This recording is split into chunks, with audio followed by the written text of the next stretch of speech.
Good afternoon.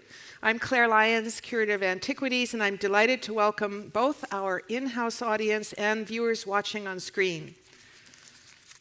This program is inspired by our current exhibition, The Kingdom of Pylos, Warrior Princes of Mycenaean Greece. This display has been organized in collaboration with the Hellenic Ministry of Culture, the Effort of Antiquities of Messenia in Kalamata, the National Archaeological Museum in Athens, and the great University of Cincinnati. According to the epic poet Homer, sandy Pylos was the homeland of Nestor, the legendary king and Trojan War hero. Exploring the southwest Peloponnese in 1939, the archaeologists Carl Blegen and Konstantinos Kouriniotis unearthed a late Bronze Age palace. And excavations over the following decades revealed a building of 105 ground floor rooms and its contents. Known as the Palace of Nestor, the complex thrived until its destruction by fire about 1180 BCE. In addition to splendid wall paintings and the artifacts of daily life, excavators found abundant evidence for the production of perfumed oil. Now, if you haven't seen the exhibition yet, I strongly and enthusiastically urge you to visit it on the second floor of the museum. This is the first major exhibition on the Mycenaeans outside of Europe, and it's a chance to see the latest discoveries that have garnered international press coverage. Today is International Archaeology Day, a global festival of archaeology and its contributions to society's past, present, and future. I can't think of a better way to observe this occasion than by celebrating Pylos, a landmark in the history of American and Greek archaeology in the Mediterranean, and by presenting two phenomenal researchers. Cynthia Shelmerdine is the Robert M. Armstrong Centennial Professor of Classics Emerita at the University of Texas at Austin, and is currently a research affiliate in classics at Bowdoin College in Brunswick, Maine, which I'm proud to say is also my alma mater. Within the field of Aegean prehistory, her research interests center on the language, history, and society of Mycenaean Greece. Cynthia completed degrees at Bryn Mawr College, Cambridge, and Harvard University. She has worked as a ceramics expert at 3 leading archaeological surveys and excavations in the Peloponnese: the University of Minnesota Messenia expedition in the 1970s, the Pylos Regional Archaeological Project active in the 1990s, and most recently, the Iklina Archaeological Project, where a Mycenaean palatial building was uncovered in 1999, and work continues up to the present day. Among her numerous influential works of scholarship, Cynthia edited the 2008 Cambridge Companion to the Aegean Bronze Age, but it is her seminal research on the perfume industry at Pylos that brings her to the villa this afternoon. Taking the stage next will be Michael Nordstrand, a perfumer, educator, and founder of Mythologist Studio, an independent atelier specializing in fragrance creation. Michael has earned degrees and certifications in perfume creation from Givaudan, ISIPCA, and the Grasse Institute of Perfumery in Grasse, France. Additionally, he holds certification in medicinal plants from Cornell University, where his focus was on aromatic plants popularized during the Middle Ages. Michael is the winner of the 2024 British Society of Perfumers Award for Patchouli Tartessos, and he was honored with a golden pear at the 2025 Art and Olfaction Awards for the perfume Bad Lily, which I want. After the talks, we'll continue with a perfume experience about which Michael is going to tell us more, and then the speakers will be open for questions and conversation with me afterward. So please join me now in welcoming Cynthia Shelmerdine.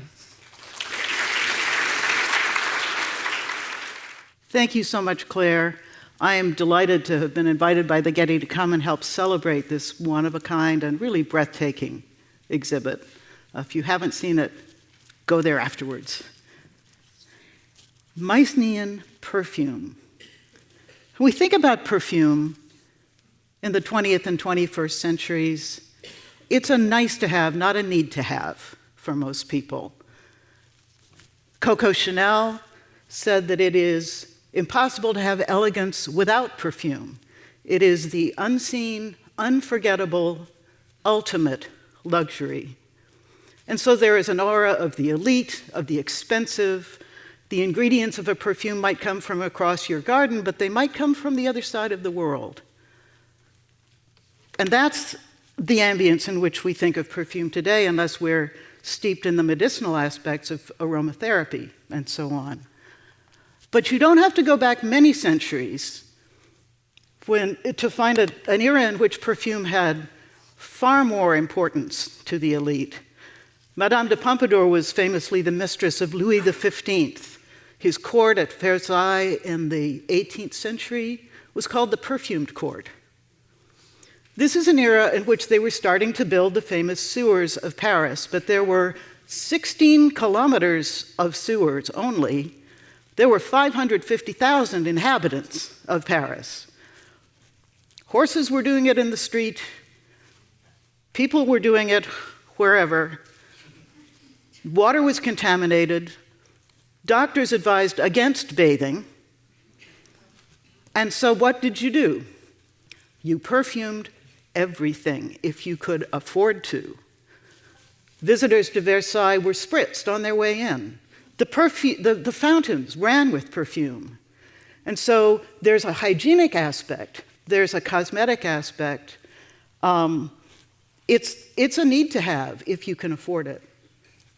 Already back in the 18th century. And when we go back to ancient Greece, classical Greece, we find perfumed oils. No distilled alcohol-based perfumes, but oil-based scented substances, unguents and oils. Athletes, after exercising, they didn't go take a bath. They didn't have soap. They oiled themselves up out of their little perfume jars and then scraped the oil off with their bronze scrapers to get rid of the sweat and the grit that they had acquired by all of that exercise. You go even further back to the 18th dynasty of ancient Egypt, the late Bronze Age, the period of our exhibit. And the Egyptians also, in their hot, cramped places where the only light indoors comes from fires, which are hot, are using perfume, are holding flowers to smell, so that their ambience is a good aroma rather than a nasty aroma. And the so-called perfume cones on top of these people's head turn out to be made of beeswax wrapped in fabric. We're not sure exactly what they were for, but they're on the heads of elite people, men and women, and they seem to have possibly been a holder for perfumes. And so now that we're back in the late Bronze Age, let's go to Greece. And particularly, let's go to Pylos, the site, the epicenter of the Mycenaean kingdom that's so beautifully displayed upstairs. The Palace of Nestor, which is that sort of building, you can see the roof in the middle of the slide, stands today in an ocean of olive trees, as it did in the Mycenaean period, when olives are mentioned, their residue is found. This is where those Kalamata olives come from, and that wonderful oil. And as Claire Lyons said, the palace was discovered in 1939 by Carl Blagan of the University of Cincinnati. And you see here that I've colored in red two of the rooms to the left of the main entrance. Those are the archive rooms. Something special about this palace was the discovery of hundreds of clay tablets, most of them in those two rooms. And there's a reconstruction of the tablets sitting in baskets on shelves, people bringing information to scribes who are writing it down on the tablets, because the palace is in charge of a large kingdom, And the things that are most essential, the taxes, the gifts to the gods, the gathering of materials for celebratory feasts of various kinds, all of those get written down. And things about the perfume industry also get written down. Tablets having to do with the production of perfume are found in those rooms colored red. Tablets having to do with the final products of the industry are found in storerooms with the oil in the rooms that I've colored in blue on the plan. It was clear, by the way, from the very from the very first day of excavation that this was going to be a critical site. The first trench started at the top right corner, went across the throne room 6, through the courtyard, and into the archives rooms. So that when Carl Blagan's friend, Bert Hodge Hill, heard that he was finding things, and a couple weeks later, and said, well, we're going to go to Olympia, we'll come down and see you after. Check out what you're finding. Blagan sent him a telegram. It said, suggest you come here first, visiting Olympia afterward. Found Mycenaean palace with column bases, remains of frescoes, 60 clay tablets. Love, Carl. And it was those clay tablets that really put the perfume industry on the map for us. They were only preserved because the palace burned down. These were temporary records. Nobody ever put them in a kiln and baked them to preserve them. But because there was a violent fire around 1180 BC, the tablets were preserved. And when they were deciphered in 1952, it turned out that they were written in Greek, and we could read them. Now, sit with this tablet for just a minute. You have an almost unbelievable experience for an American of being able to walk out of this room, walk into the exhibit, and see this tablet. It's right upstairs. It's tablet UN 267, and it shows you, I said these tablets were written in Greek, right? Doesn't look like Greek. Nobody thought it would be Greek, because this is a writing system. It's not a language. Greek was being written, but not in the Greek alphabet. Every sign in the words and the lines at the top stand for a syllable, not for a letter. And in addition to those syllables, we have pictures of things, logograms, and then we have numbers. You can see the vertical strokes for the ones and horizontal strokes for the tens. So now you know how to read a linear B tablet. Let's see what this one actually says. Here's what it says. It says, thus Alksoitas gave to Thyestes. We know about a Thyestes from Greek mythology, but this is a real man named Thyestes, and he's an unguent boiler. And we're giving him aromatics for unguent to be boiled. 576 liters of coriander, the same of cyperus. There are some things we don't know what they are. Like the logogram 157, nobody knows what it is, but he's getting 16 of them. And he's also getting wine and honey and wool and must, which is a funny byproduct of winemaking. And he's getting large quantities of these things. Why the wine? Why the honey? Why the wool?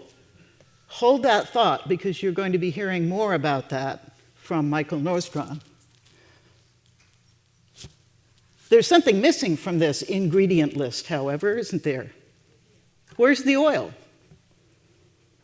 And in fact, the final fragrances that we know about from Pylos, rose and sage, aren't listed here either.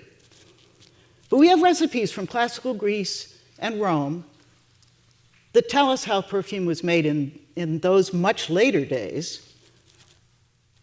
And they talk about a two-step process. In the first, you take olive oil and you heat it, and into it you put astringent herbs. Cyperus and coriander are astringent herbs. This helps in the preservation. It breaks down the resistance of olive oil so that it will more readily absorb odors. And then, once you've done that, you can steep other aromatics to get the final fragrance. You can steep them in the oil.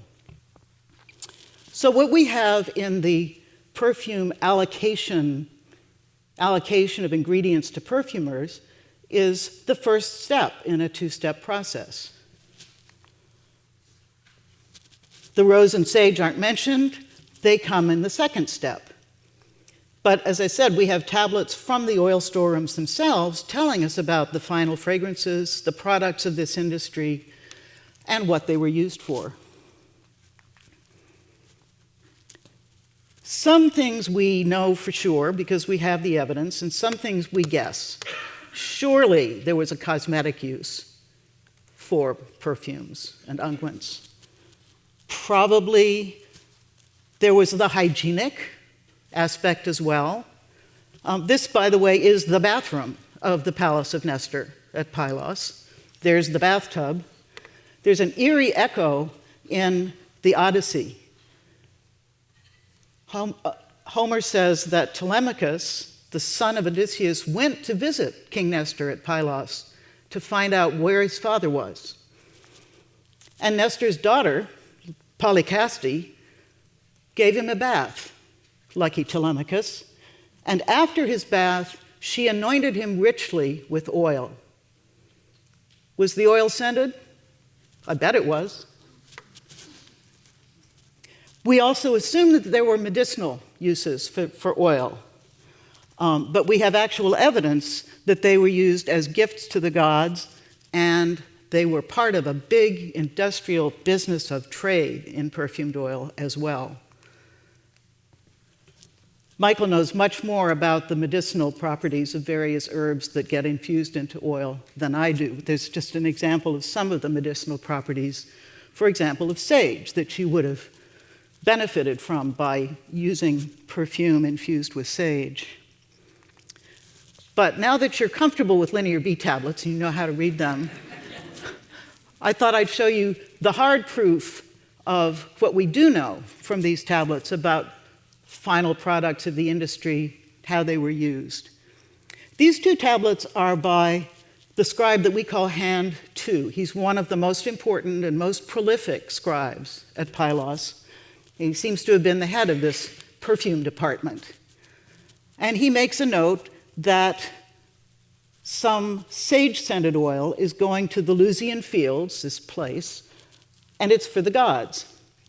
And I've put an orange box around the adjective that means sage-scented, and a blue box around the logogram for olive oil. And what they've done is to put the first syllable of the word for sage-scented into the logogram so that it shows you which kind of olive oil it is. So almost 5 liters are being allocated for the gods at this place.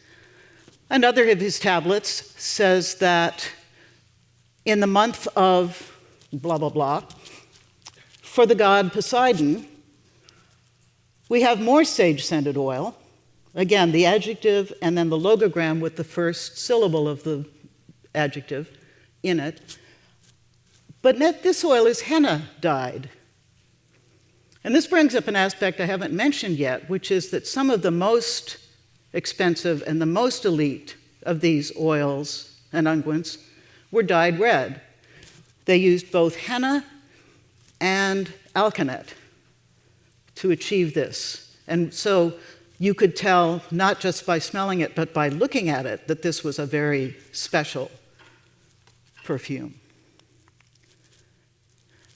Now here's a tablet by a different scribe who was working in the same perfume department. He sets up his tablets a little differently, and he likes to include the word olive oil at the beginning of his tablets, which Hand II never does. So you get the different personalities and likes and dislikes of the scribes clear in your mind as you look at the work of different people who were doing this writing. So he puts the word for olive oil. This is going now to a goddess named Potnia, and it's going to be an ointment for clothing. This is more of an unguent rather than a super liquid perfume. But sure enough, he puts the word ointment in, and then his logogram for olive oil has the first syllable of the word for ointment attached to it. Why do you do this? The people in Pylos had both wool and linen clothing, but linen was much more common. It was produced under palatial supervision in quantities that suggest it was also traded, but you can't find linen. You can't track its progress. So we just have to infer that. But Homer comes to our rescue again. Several times he talks about ointment on clothing. This is a scene from the Shield that's being made. Maidens were clad in fine linen. The youths wore well-woven tunics, faintly glistening with oil. And there are other references to fragrant oil, as well as shining cloth, because it's been treated with oil. People who've made experiments say that linen, which can be a little bit stiff, becomes very nice and supple and a little shiny when you treat it with olive oil. And then the oil washes out, so you're not actually walking around in a greasy tunic all day. Hasten to reassure you of that.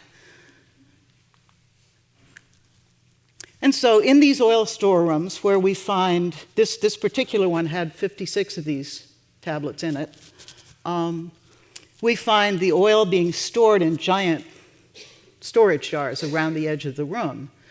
But when you move oil around, you do it in a very distinctive and recognizable shape of pot, called a stirrup jar, because it has a sort of a stirrup-shaped handle over the top, and then a little spout off to the side.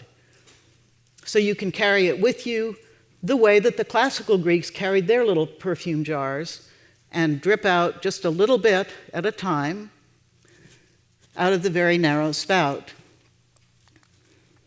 And these come in actually two sort of sizes, a larger transport size that holds between 12 and 14 liters, and then the smaller size for personal use or grave gifts or gifts to the gods, which range in size roughly from 1 to 6 liters. Okay?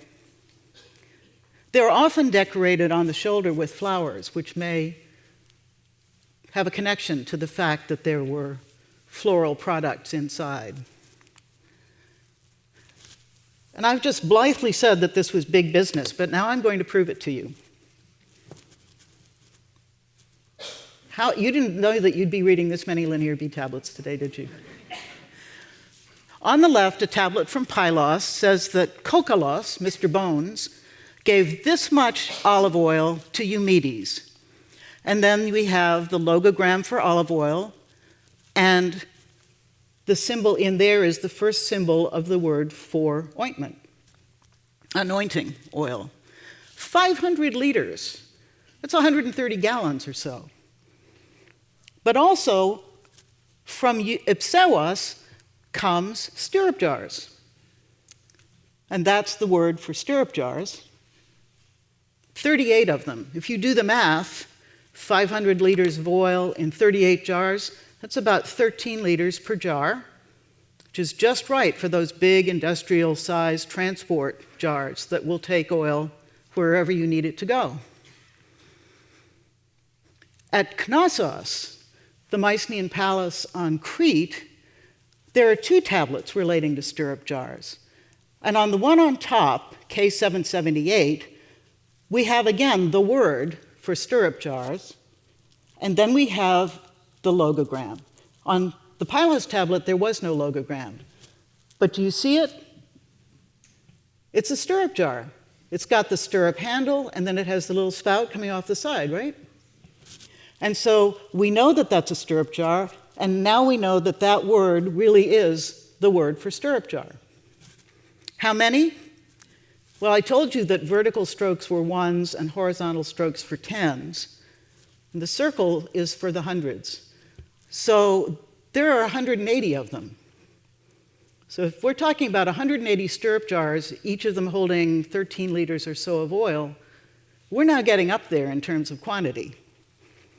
And a related tablet from Knossos at the bottom right takes us even further. This takes us into the thousands. The most visible entry on the bottom has the stirrup jar, followed by 9 zeros, 900. Probably the 900 can be reconstructed in the entry above. To the left, 2 entries of 300 jars each, and the tablet goes on to the right. So this is why I say industrial size production of oil is because of tablets like these. And here, there were so many stirrup jars that the scribe didn't take the time to write the word stirrup jar, but he did what they always do, which is he did the logogram, and then in with it, he put the first sign of the word for stirrup jar, just like we saw for the kinds of oil on the other tablets. Now, I said we couldn't track linen as it's traded around the Eastern Mediterranean Mycenaean world, but we can track the oil because it's put in this very distinctive shape of pot, in the stirrup jar. The places that are marked in red on this map are all places where Mycenaean pottery has been found. As far west as Italy and even Sardinia, as far east as the Hittite areas of Turkey, just south of the Black Sea, you see a little dot there, and then the coast of Syria, Palestine, and down the Nile into Egypt. All of these, Mycenaean pottery was traded into all of these places, and the most common shape of pot that is exported from Mycenaean Greece to all these places is the stirrup jar.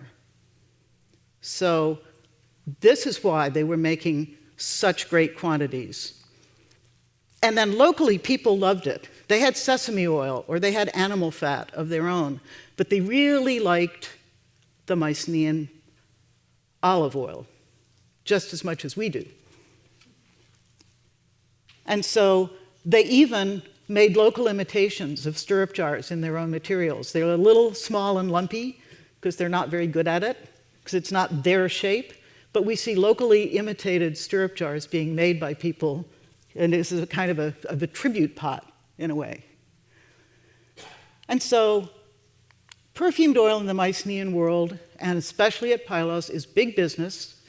It's what you use to pay for the gold, the amber, the spices that come in from abroad. And yet, there is this other layer of hygiene, cosmetics, and everything else. One of the things you find at a number of Mycenaean palaces is parades of women carrying gifts, walking along, and look what they're holding, flowers. The second one in, you can even see that those are lilies as they're walking along. This one happens to be from the palace up at Thebes in Boeotia, but we have the same procession fresco of women at Pylos, and this wonderful reconstruction painting by Pete de Jong is also on display in the exhibit here at the Getty, so you can see it for yourself. And one of these women, as she's walking along, is lifted up her bouquet of flowers to smell it. Were they wearing perfume? Of course they were. You know it, I know it. Because after all, perfume is what? It is the unseen, but there are flowers, which are kind of code to remind you of it. It's unforgettable, and it is the ultimate luxury. Thank you.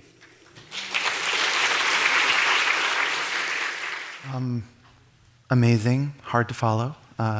Thank you, Claire, and thank you, Cynthia, for introducing this.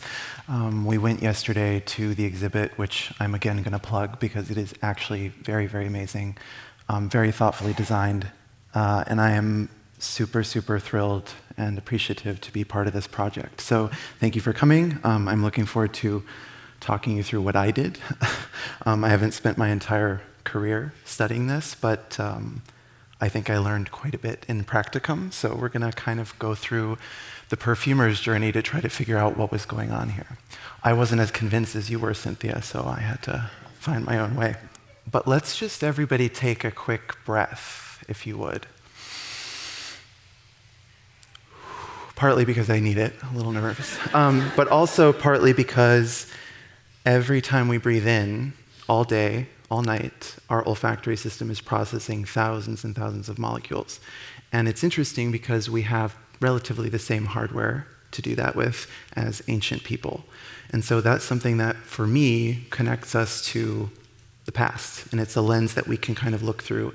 And it's something that's coming up more and more in archaeology. We're considering this forgotten sense a little bit. So I think it's very interesting to get to participate in the way that I can. So the Getty came to me and asked me, could we maybe construct something ancient? Could you try to contextualize it and find the right way? And I proposed, yes, let's do it, but could we also do a modern version? So today we're going to actually smell 2 perfumes together. And I'm going to walk you through just a little bit of the background for the ancient one. So my map is slightly different, and it's missing one city that I didn't get to put on there. But near Tiryns there, you can see maybe the pointer. There's another city called Medea that we won't see, but Pylos is there. These are 3 cities that we have a lot of information from relative to the amount that we have overall. We have a wealth of information from them. From archaeobotanical evidence, we've been able to identify different residues of things. So we have some echoes of what was found on tablets. We see actual material evidence in some of those places.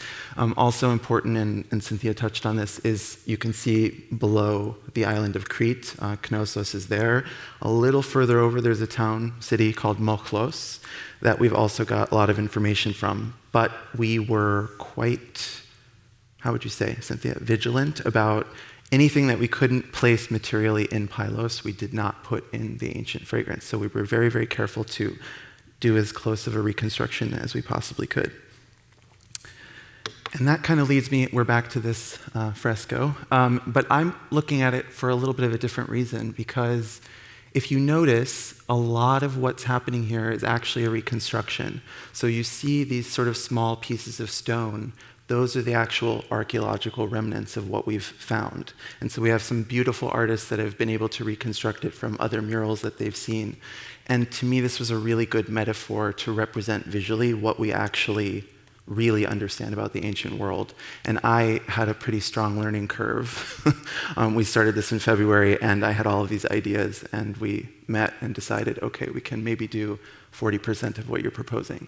So I think what we did is amazing. I'm really proud of the work, but I think it's interesting to remind us that everything that we're doing is a little bit of a reconstruction. It's something that we're trying to imagine. But doing the practical process of creating the perfume was very, very instructive. So I'm excited to talk to you about that. And then, of course, to smell. And when I was doing my research, this is, I feel like this is me. So I wanted to have it here. It's actually from a Minoan painting. It's not Mycenaean Greece.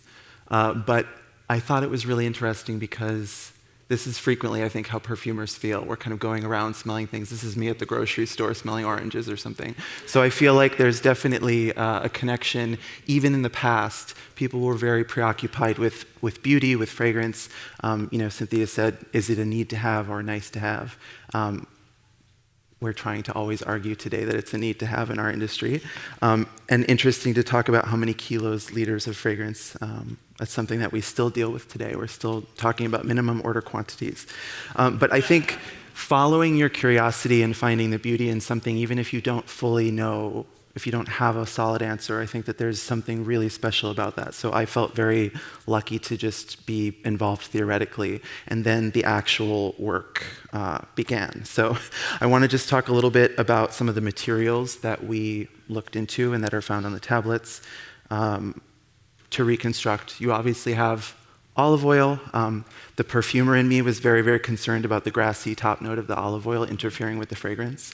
And there's some anecdotal evidence that in Egypt they were using date palm oil, balanos. So I made a backup version just in case, but I actually like the olive oil version better. So we're going to smell that one today, and then the modern one.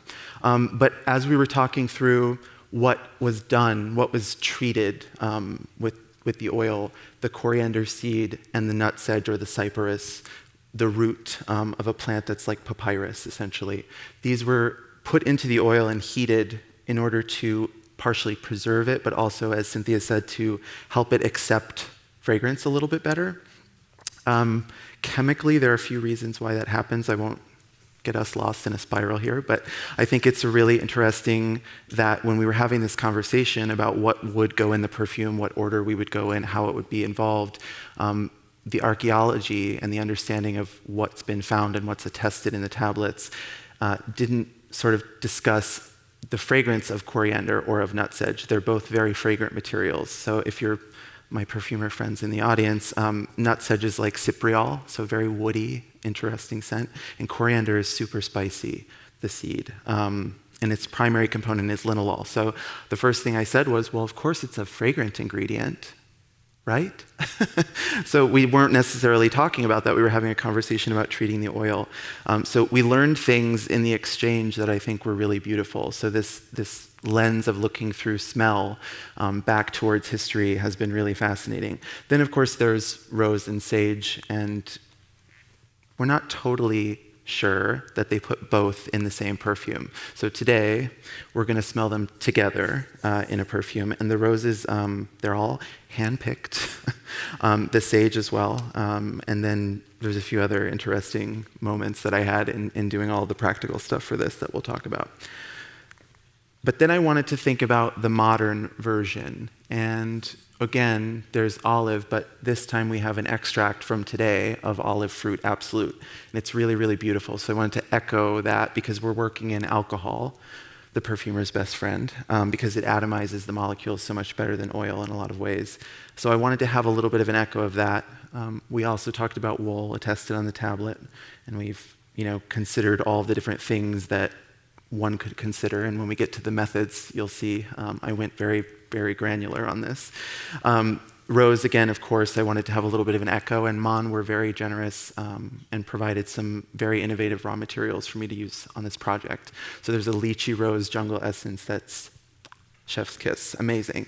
So there's a little nice top note of that. We sourced a special kind of cistus from Crete, trying to be as accurate as possible. We normally use a different kind. Frequently it comes from Spain.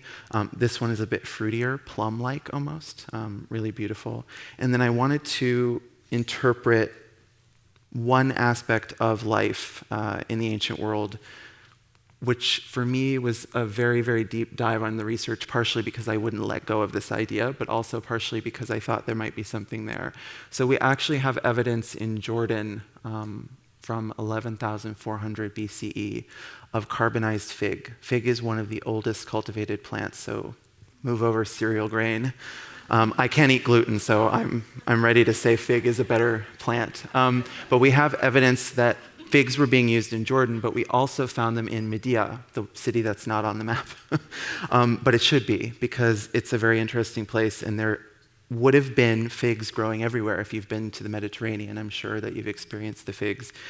For me, it's a scent that is unforgettable. So I wanted to bring that idea of what the air might have smelled like with people's perfume that they might have been wearing, but also what things might have smelled like in the ancient world. So there's a bit of a fig note going on in the perfume, and we did that in a number of different ways in the studio because we don't really extract fig for modern fragrance. So I'll talk a little bit about that when we actually smell. Here's some pictures of just sage and coriander infusing in oil. Just kind of a process that needed to be done, and we started this again in February. Again, I'll talk about the methods here in a minute. But this plant is something that Cynthia spoke about just briefly when she spoke about henna. The dye could have come from this, what we call dyer's bug loss, from the roots of the plant. And it's kind of like a hosta or a brunera, if you're familiar. It's kind of like a little shrubby plant. It has these beautiful indigo flowers, but the roots are what was valued in antiquity for dyeing. And I've done dye lots with every kind of alkanet root that you could imagine, powdered, semi-fresh, semi-dried, all the way down to digging up plants in my own garden to retrieve the roots to actually do something with. So again, we'll talk about that in just a minute. Methods, this is some charcoal because I actually fired amphorae in my backyard. I'm a method perfumer, so I got really, really deep on this. There's a lot of work involved. So you can see here, this is not from the ancient world, it's from our house. But it worked fine. It was clay. So I felt very passionate about at least getting a few photographs. And Getty were very invested that they see the process themselves too. Found through different techniques, trial and error, which is largely how we learn, as human beings. And I think that that's another thing that we share with ancient people. Direct fire, not great for the olive oil. So we learned a lot about olive oil, actually, that the boiling point, which is what you would normally talk about if you're heating a substance, is actually higher than the smoke point, which is the point at which the oil begins to deteriorate. The proteins and the lipids start to break down. So ruined a few batches that way. Very great. And then I decided to use just the warm charcoal, cover it over, and allow it to infuse. But because I'm also very type A and I'm a complete control freak about formulation, I decided to do cold infusion as well. So in February, we began putting things into the oil so that we would have something to use. So in the end, I've done a bit of a chef's table thing. We have coriander 2 ways and rose 2 ways. So we have different things that worked better in the end because I wanted to have a really good result for when we smell.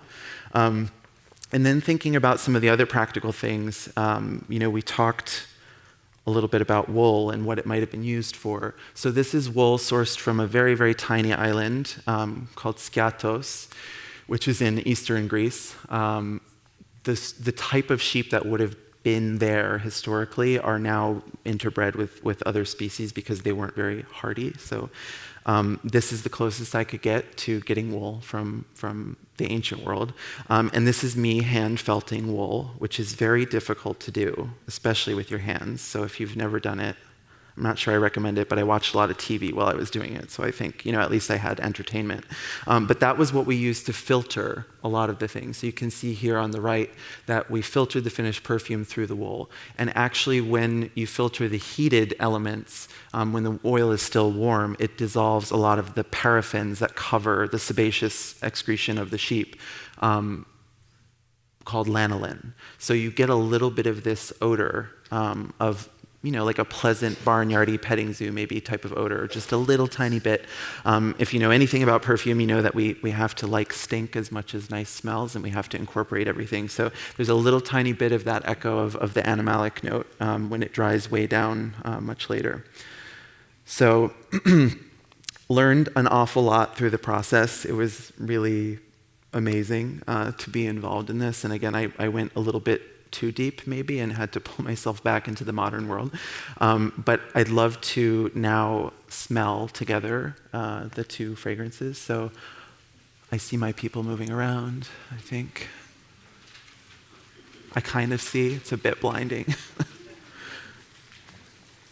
You can scan this link. I'd love to hear from anybody about the talk and what you thought. And if you have any questions, we're gonna have some Q&A time, but it should be really nice to be able to connect later about it. So what's going to start coming around to you now is the ancient perfume, which is based in olive oil, as I said. And then you have coriander, rose, sage, and nutsedge 2 ways. So you have a heated infusion and a cold infusion, or a room temperature. And I feel like we got a pretty good expression of what it might have smelled like. And again, there's a little bit of reimagining because we don't actually know if people wore what we would think of as a modern sort of composition of a perfume. It seems likelier actually that they used specifically scented perfumes for different purposes, rituals, medicine, and in the ancient world, and even up until medieval times. Even one could go all the way to Napoleon, in fact. The difference between medicine, perfume, and food was not so distinct as it is today. So kind of an interesting idea to think about, that what you might have smelled could be the result of people applying or using different scented oils throughout their day for hygiene, as Cynthia touched on, but also for rituals, offerings, things like that. So everybody could have been sort of actively composing their own perfume. If you've ever been to Joe Malone and you've been layering, you're doing a little bit of ancient perfumery, I suppose. So it's not a new idea, Joe Malone, I'm sorry. So when you receive your blotter, I hope you'll smell a bit of the rose on the very top. So you have this soft floral note. But overall, it was interesting because when we formulate perfume today, we're sort of like architects. We design it from the molecular level up. And with this process, it was very much about the process that imparted the odor and the character. So in a way, I was able to kind of relax my sense of control. Again, I did it two ways, which they probably wouldn't have done, but it was interesting because it was going to become the fragrance that it became without as much interference, you could say, from me. So hopefully you'll smell the rose, and then you kind of arrive at this woody, spicy coriander and nutsedge together. You might have a bit of an herbaceous note from the sage, but it's actually very pleasant. It reminds me of something you could buy at Frama, Sweden, or Aesop, or something like that. So thinking about what smells ancient and what smells modern and how tastes evolve was really interesting throughout the project. So now, revisiting the modern version of the perfume, I used, again, olive fruit absolute. I also used wool absolute from a company called Bioland. And it's actually quite fruity, but it has a little bit of that barnyard animal side. So I wanted to give an echo that the wool was used for the filtration of the ancient perfume. Again, we talked about the rose jungle essence and the special cistus, but then you'll also smell that there's a pretty strong top note of fig. And again, Mon provided some materials that were amazing. I used a few different components to achieve the fig. And again, this is kind of trying to imagine that people would have been going around wearing their own perfume, so you'd have different things maybe happening, single notes, etc. But then also the smell of the air where they might have been. So just really quick, as we're everybody's receiving the modern perfume, I just really want to thank the Getty Museum for doing this kind of work. I think it's really, really interesting, really important. The more attention that we pay to scent, I think the better understanding we can have of how people have lived and how they will continue to. And Cynthia touched on understanding history to understand our way forward. And I think it's really, really fascinating to imagine what it might have been like, even if we can't know for sure. Perfumery lets us dream a little bit. So I hope everybody enjoyed. And again, Claire and Cynthia, thank you so much. And please do visit the exhibit. It is sublime, in a word. Thank you. Okay, now we're going to have some time for conversation and questions. But before I turn over the mics to you, and there are people with microphones on either side, I just want to ask a couple, this has been so interesting. I can't put this down. This is fantastic. So I want to ask you just a few things. Michael, you are a master of the craft of perfume making. You're the nose behind award-winning fragrances and a cross-disciplinary contemporary artist. And you, Cynthia, are a renowned archaeologist, one of a small handful of specialists in Linear B, a form of Greek that was last used, like 3,000 years ago. So the two of you would seem to be inhabiting vastly different worlds. What was it like to work together, and what did you actually learn from each other in this investigation of the Mycenaean headspace at Pylos? Is that one to me or to Cynthia? It's going to be to both of you. To both of us. Who wants to start? Well, we met on a Zoom in, I guess, February, and I was a little nervous. We looked at each other as though we might be each a kind of an alien beast to the other. And then we started talking, and we got to, and did you see, and did you notice? And we were off and running. within 15 minutes, and they kept having to shut us up so that the Zoom could end. Do you remember that? Yeah, and this is a great moment to thank Yeah. Shelby Brown and Aram That's right. Atamian because they put up with They many things. they put up with a lot. And yes, But- we had to be frequently Yeah, herded we did. into the There was so much that coming from very different spaces, we could give each other. And one of the most fascinating things you saw, because you read the Linear B tablet, that those people are called perfume boilers or unguent boilers. It's the ancient Greek word zeo, to boil, alepha zoos. Michael finds that if you do that to olive oil, bad things happen. So we now have to figure out why they used that word and what they were actually doing, and did they have double boilers? So even at the simplest level, we had, we each had to change our minds about things as we compared notes, I think. Yeah, But totally I learned agree. so much from your process. Yeah, What doing were the they doing archaeology with the practically. wool, for example? Right. Yeah. Yeah, doing the practicum, going and actually saying, I have to dig a hole in the ground, I have to carry wood, I have to, do these different things, and then actually go through the experience of what we thought, the verb is the verb. The verb is the verb. We but thought we would do it, but the smoke horrendous. is the smoke. Yeah, right. So in learning that and doing trial and error, I imagined, well, it must have been this way to some degree. And people sometimes think of the ancient world as being less advanced than we are and things like that, but it's actually completely the opposite.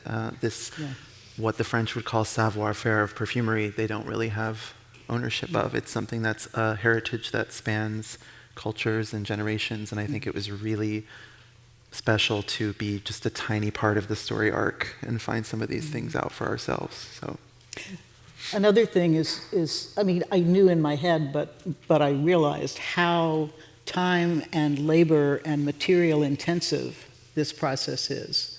I didn't mention there's a recipe from the 1st century of our era for rose perfume. It's given to us by a man named Dioscorides, who was writing a book about medical materials, in which he has perfume recipes. And he says, if you want to make rose perfume, you take the petals of 1,000 roses and you steep them in treated oil overnight. At that stage, they're not heating the oil anyway. Strain that batch out the next day. Get 1,000 more roses, put the petals in, do it again for 24 hours, Wow. and do this for 5 to 7 days, he says, until the perfume is the strength that you want. That's a lot of roses. That's a lot of time. And I thought, wow. And then Michael was like, well, I started in February, and now it's June, and here we're doing this. And I thought, wow, again. yeah, so saying it was big business and looking at some of those quantities on the Yeah. tablets, just thought, There had to be a good reason to Huge spend that industry. much time that way. Yeah. yep. And 1,000 roses, just, to state a little fact, if you distill roses to get the essential oil in the rose water, you probably get between 3 and 5 grams of rose oil for 1,000 roses. It's not very much. But the technique that Cynthia is talking about is very close to something that we call enfleurage, which is putting what we call charges of flowers and things that are harder to capture by distilling them into what used to be animal tallow, animal fat. We now can do it with vegetable fat, and the company, for instance, that I sourced the wool from, they are actually doing enfleurage with different things. So it's something that's actually being revived now. Even lovely. Mon's Pure Jungle Essence, it's an oil-based extraction sometimes. So they have different ways of doing this that echo the past. So we're not doing something totally different. We're just building on what came before. But yeah, we have a little bit better yields and a little bit more efficiency now by having machines that can do some of the work. So I have a new appreciation, though, even of my own art. After being told in Gras I have no future picking flowers for extraction because I'm too slow, this was something else that I thought, slow perfumery sounds great. Well, both of you have brought up some, behind the application for Pylos, it raises a really interesting direction in archaeology. So I want to turn to you. Maybe you'll also have some comments. But it's in recent years, archaeologists have very much expanded their interest beyond artifacts, beyond the materials that you can see and touch. And they're looking more at realms of sensory perception, such as ancient soundscapes and the bodily experiences of smell that you've been talking about. So in addition to the ingredients that are listed on the tablets, has it been possible to actually extract actual residues from the kinds of ceramics that you've been studying, and that might really give a much more subtle, detailed account of ingredients? In recent years, that's become possible. When Pylos was excavated, that was not an option. And so all those oil jars, we'd love to know that there was something besides dirt in them now, but it's not really, they weren't preserved in the way that would make that possible. But at Maklos, the site on Crete, residue analysis has been done in a room that seems to be a perfume workshop. Iris is one of the substances. And I'm not sure if coriander was found at Maklos. Maybe Michael remembers. Yeah, I think it so. was. Yeah. But also laudanum, which I fought so hard to have in the ancient perfume, but we couldn't place it in Pylos, so we didn't do it. I was really mean about that. It was great. It was rigorous, not mean. Rigorous. Rigor. Rigorous. Pylos is Pylos. But there were clearly coriander perfumes. And in fact, on Crete and in some of the Knossos tablets, coriander is one of the perfume ingredients mentioned. So we're good with that. But this is work that's beginning to be done. And I think more will be able to be done with it in future now that people realize that you can capture what was in a jar. You can find that there was wine. You can find that there were different kinds of roots or essences. I noticed, by the way, speaking of bad lily, I noticed I'm fixated with it now, on the wall painting that you showed, some of the women are actually carrying lilies as well as different bundles of flowers. Did you look closely at the types that they were holding? Yeah, they look a lot like daylilies, I would say, Daylilies? but they could have also been Asiatic lily. There's a lot of interpretive ideas. I've done projects like the unicorn tapestries at the Met, identifying the plants in the tapestries and trying to work backwards. So something that I'm kind of getting a knack for a little bit, but you can never be totally sure. But you must think if they're putting them up to their nose, even in a fresco, must have had an excellent smell. It's just the mystery of ancient history that not quite there, but I would love to know what they were smelling in those frescoes. Okay, why don't we see if there are questions among some of you, and raise your hand, and then we'll start. My question is, have you discovered in other civilizations any similar processes of making the perfumes and stuff independently, like, say, the Mayan culture or somewhere in Asia or things like that? That, to me, We have wall paintings of ancient Egyptian perfumers who worked at least partly with animal fat, which could explain why they were so enthusiastic about importing Mycenaean oil-based perfumes, because animal fat isn't the nicest substance to start out with. Sesame oil is used in the Near East, and for the newer world, I know much less about that. Michael may know more about that side of things. It's interesting. I mean, if we take the idea of Europe and we talk about medicinal plants and perfume and food and that being sort of overlapping, the application of perfume to the body is actually quite unique to that area of the world, to Africa and Europe.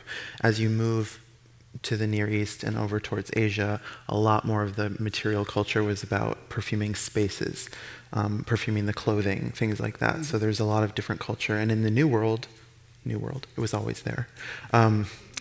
You have a lot more incense burning and things like that as well. So the Mayans, I think you mentioned, they burned copal. Very, very important. I was just at the Museum of Fine Art in Boston.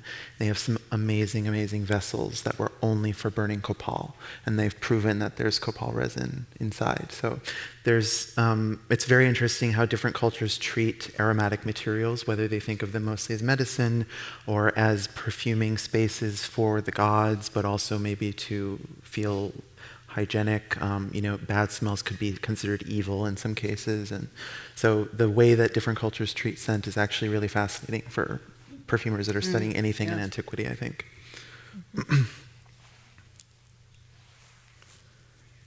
I can't see anything. Hi. So thank you very much for both of your talks, and thank you for producing 2 perfumes for us to smell. They were both really delicious, I think.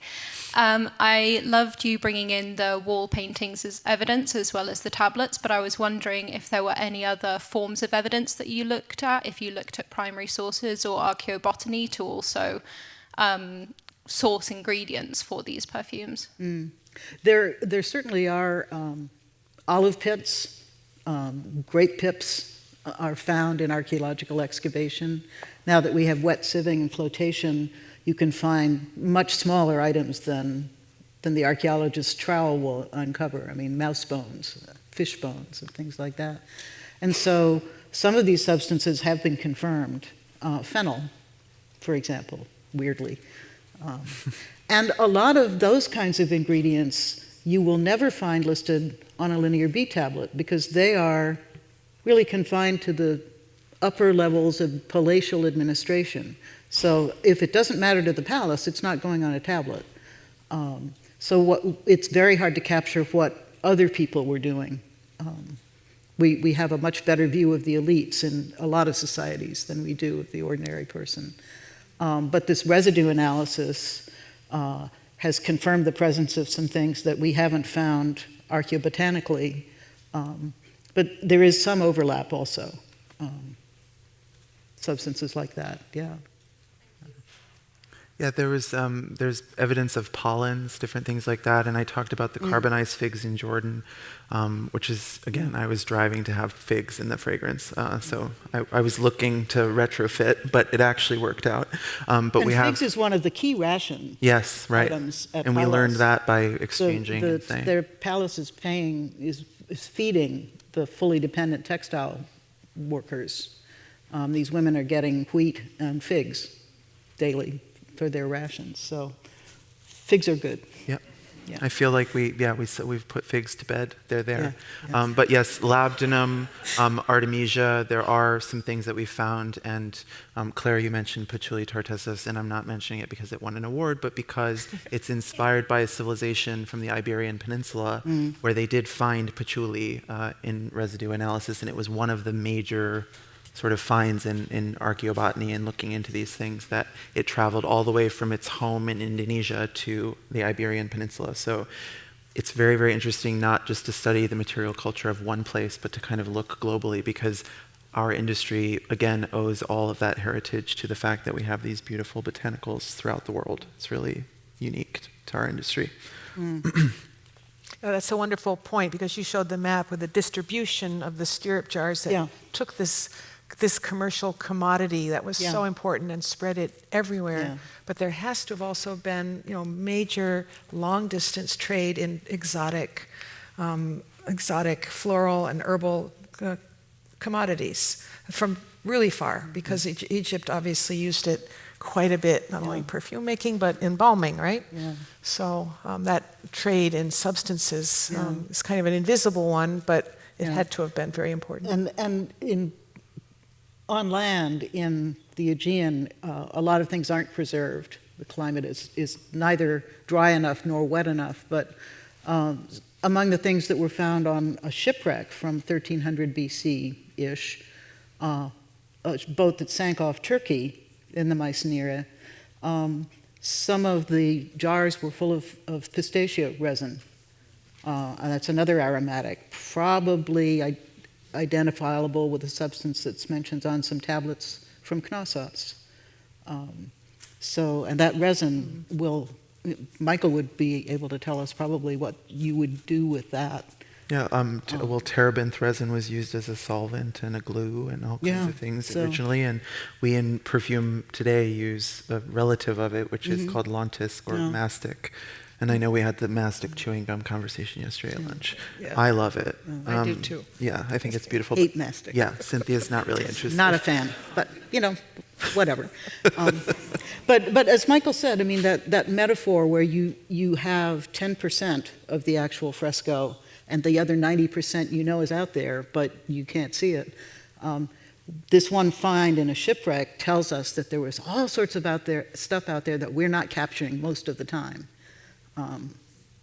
But that's the fun of archaeology. There's around the corner is the next discovery. Yeah. Another question. Hello. I've heard that they've used, and this is a different time period, but California sagebrush as for hunting and stuff. Did they use perfume in Europe for hunting at all? For hunting? I don't know. To mask the person's scent from the animals. Oh, goodness. In ancient Europe, so we have to be period specific because we're at Getty Villa, so we have to talk about which period were you thinking? Well, I can answer that I don't know about that in any period, but that doesn't mean they didn't do it. It means I don't know. Yeah, I don't know that there's written evidence or anything that they used it, but I mean, it's a good idea. I think they really did it like in France with lots of dogs. It was more, they didn't worry about masking their odor, but it would be interesting to know, like, did they rub that was more animal smell or something like that? Could be, but I don't know. It's a good question. I'm gonna have to look it up, I think. I'm curious when each of you developed your passions for archaeology and perfume making. You've taken such interesting paths. Yeah. Well, I developed my passion for Greece in the 4th grade because I went to a school in Cambridge, Massachusetts, where we had central subject. And so you not only studied a particular culture for your history lessons, but in the 4th grade, in our art classes, we made our shields and our chitons, like the Roman toga, for the Olympic Games that we held in the spring. So it was a kind of an immersive experience. What we read had to do with that culture. Our art had to do with that culture. The history had to do with that culture. Math, there was nothing you could do about math, whatever. But that stuck with me. We did the Romans in the 5th grade, and I remember nothing. But so that's where ancient Greece came from, and I became interested in that interface between what you could see on the tablets, what you could read, and what the archaeological evidence was from other sources, is that question you asked. And if you could take the archaeological evidence and the linguistic, the tablet evidence, and put them together, you could make history. And I went naturally to perfume as an area in which this would be maybe a possibility. And I didn't know if it was when I started out, but it turned out that, yeah, you could do that. So, yeah, thanks for that question. Yeah, mine is interesting too, I guess, but I didn't go to this amazing school. I'm so jealous. I went to a regular school. We didn't have togas, we didn't do any of that. Yeah. But I didn't know that a perfumer was a job. Like a lot of people, I think a lot of people aren't aware that, they don't think the product gets on the shelf a certain way, and now I know too much. But the idea of becoming a perfumer was not necessarily in my world, but my mother was is still a very avid horticulturist. She taught us to appreciate the natural world, and she also always told me to be myself, which for good or ill, I always am. So I followed my nose into perfume, and it just never looked back, and I think that's a pretty common thread when you talk to people that even where it touches another world, they kind of go down this rabbit hole. And then they're just there and happy. You're just in the warren at that point. Yeah. You're lucky if you can find that happy place. Yeah. Yeah. Shelby, do you have a question online? I do. I'm going to combine 3 questions. Oh, dear. And this is probably, these are purists who are really interested in what you did, Michael, and possibly have Cynthia's feeling that it's good to be strict. So, for example, were the Rigorous. species And cultivars used the same as those of the Mediterranean flora. That's part one. Part two is, did you experiment with oil from wild olives? And part three is, part three, where'd it go? Oh, did you only use the raw materials you listed? Or as a perfumer, did you add other notes that aren't listed in your notes? To the ancient perfume, I'm assuming. I'm assuming, yes. If we're purists, we'll talk about that one. Okay. There's nothing extra in the perfumes, I can assure you. And that was, again, rigor that demanded that we do as accurately as we can imagine that we only use what we have. So there's nothing extra. We did add the alkanet root to dye it, and that was a really interesting process because But that's in the tablets too. it is, From yeah. that, And we so have, that was so we have all this anecdotal evidence that you could, like, it seems very simple to just dye something red, but in fact, learning about the honey and the wine and the fruit and things that are on the tablets, I was reading about alkanet root itself and why it imparts the color, and if it ages even a little bit, it begins to turn orange and yellow, and it doesn't stay red. But it's more red in the presence of an acid base. So the wine potentially could have been something that the tannic acid in wine could have helped it be red. I mean, their wine would have been red probably anyway. So there was maybe a little bit of red coming from that. So the ingredients that we used, they had limitations, they had beauty to them, but there was, it was a struggle to keep it real, essentially. And that's what we've tried to do as best that we can. But no, there's nothing else besides what was listed inside. Did I answer everything? Did I forget a piece? You did. Maybe. I wasn't sure. Something about the wild olive. Oh, wild olive, yes. So the olive oil, like the sheep's wool, came from as close to where I could get something as possible. I don't know that it's called wild crafted or anything like that, but it's definitely from the Kalamata region. It's the right kind of olive. It's all of those things. And I tested a few different ones from similar places and picked the one I thought would accept the fragrance the best. So I kind of did a little wine or a little olive oil tasting and smelling. There was wine involved too, trust me. It didn't go in the perfume. But there's also a lot of evidence around honey and covering the hands and the arms with honey, and that's because honey is one of nature's natural preservatives, astringents. It's a miracle substance in a way when you think about bees making it.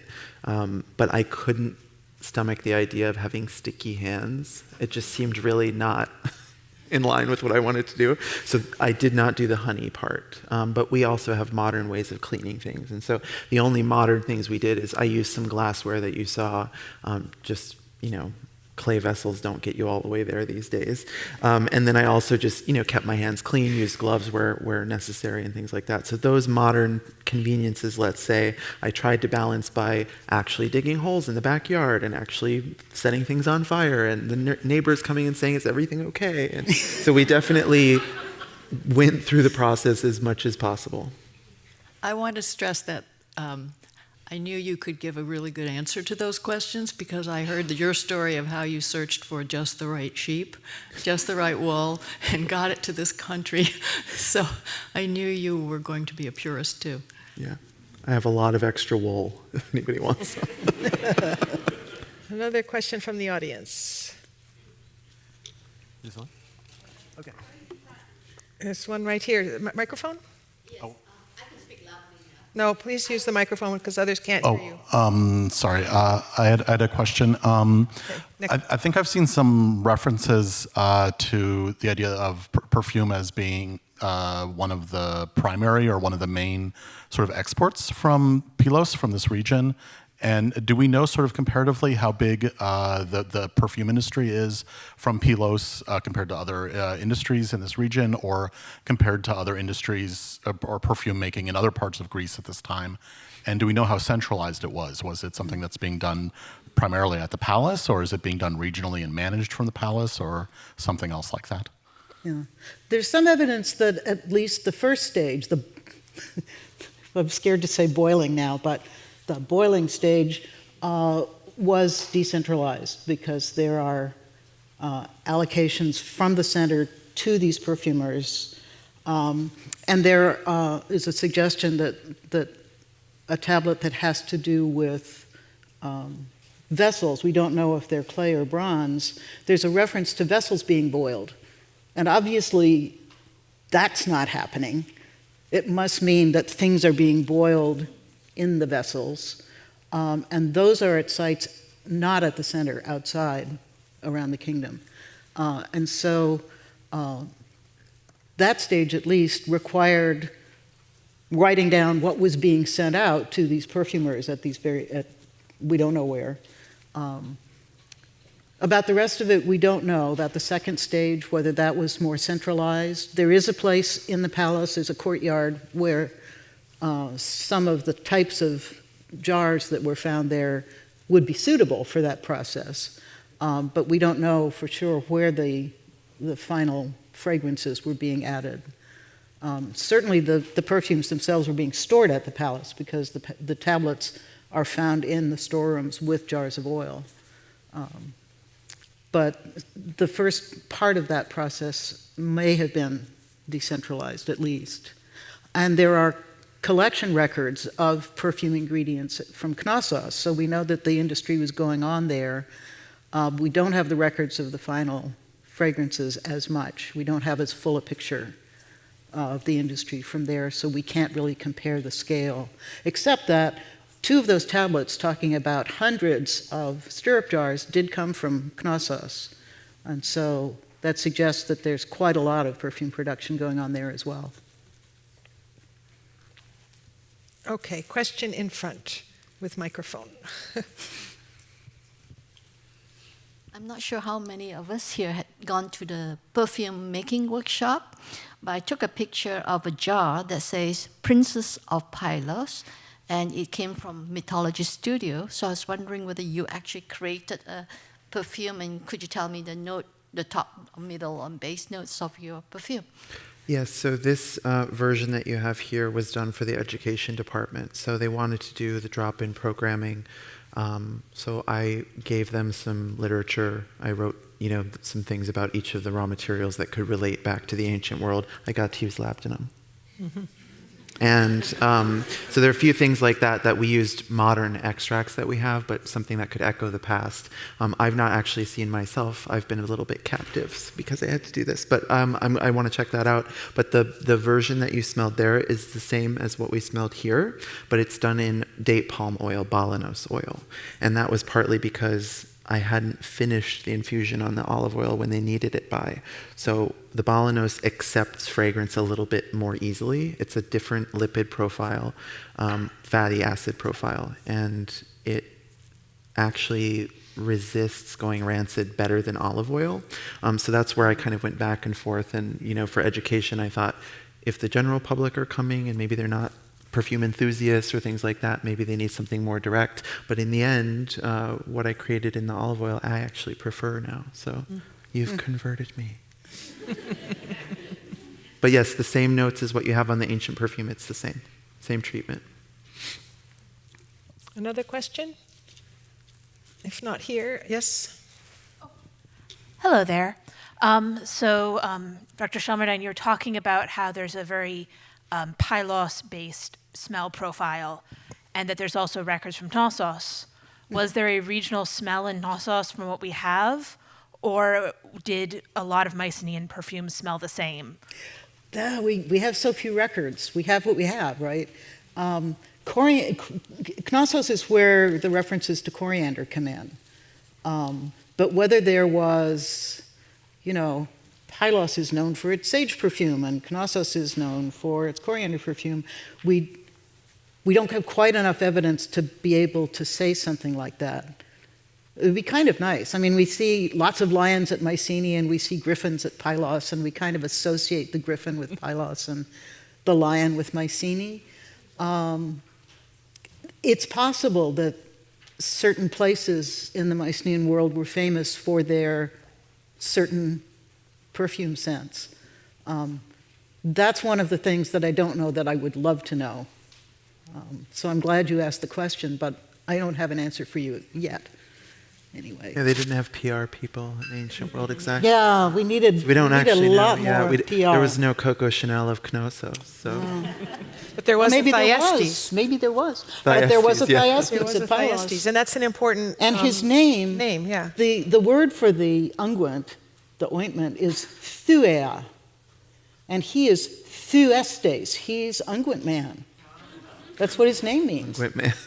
And he's like, Michael's new nickname is Another Thyestes. one, another Yeah. nickname, great. Yeah. Yep, Unguent Man. Such a much nicer association than the mythological Thyestes, who was Agamemnon's uncle, who killed his father and seduced his father's wife.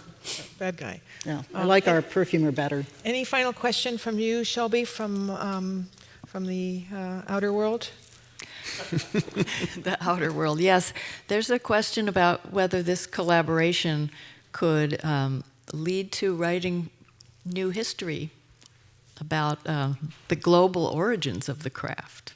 That may be a little bigger than you've thought of, but where are you two going with this? I think yes, it could Yeah, be the beginning of yeah. something quite rabbit hole-ish. It could be. We have to solve this boiling problem, for one. That verb is Yeah. so troublesome. I'm not sure I'd say global. You know, I don't think my sights are that high, but I would, I mean, You have to start I would somewhere. love to keep the talk and the collaboration going. It has been such a pleasure, and I have learned so much. Me too. So, It's been amazing. Yeah. So thank you for sharing it with us today. It's really Okay, Thank you. listen, there's going to be time for us to talk individually after. Thank you so much for coming. Thanks to both of our speakers for this Thank you all. really innovative project.